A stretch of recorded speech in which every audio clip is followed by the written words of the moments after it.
Est-ce que c'est la fin du monde? Hein, les gens, c'est ce qu'ils n'arrêtent pas de dire. Voici la réalité. C'est déjà arrivé.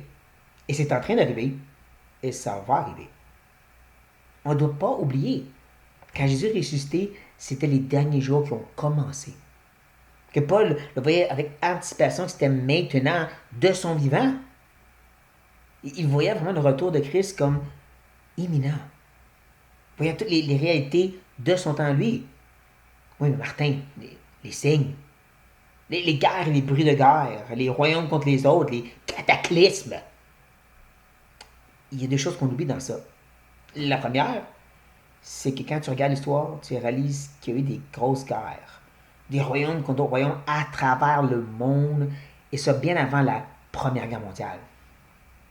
Des batailles sanglantes de milliers et même de centaines de milliers de vies à travers le monde, bien avant nous autres. Cataclysme, on a des écrits de gros cataclysmes qui ont détruit plein de vies. Il y a une chose qui s'appelle la plaie qui a tué au-dessus de 1 tiers du peuple européen, nord-africain et l'Asie.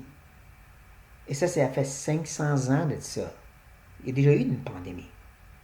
Voilà le problème.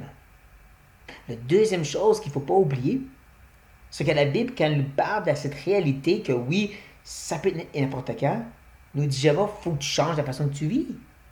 Le commandement de Jésus n'a pas changé. Faites de toutes les nations des disciples, les baptisant au nom du Père, du Fils et du Saint-Esprit. C'est toujours ça la mission. C'est de vivre comme si ça pourrait être maintenant et ça pourrait être dans 100 ans, continuer à vivre ta vie à la gloire de Dieu. C'est ça l'appel. Ça n'a pas changé et ça ne va jamais changer.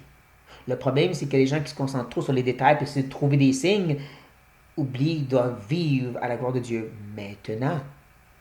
Donc, ayons cette réalité, vivons pour le maintenant à la gloire de notre Dieu, que ça arrive dans 100 ans ou que Christ revient demain. Sur ça, soyez bénis.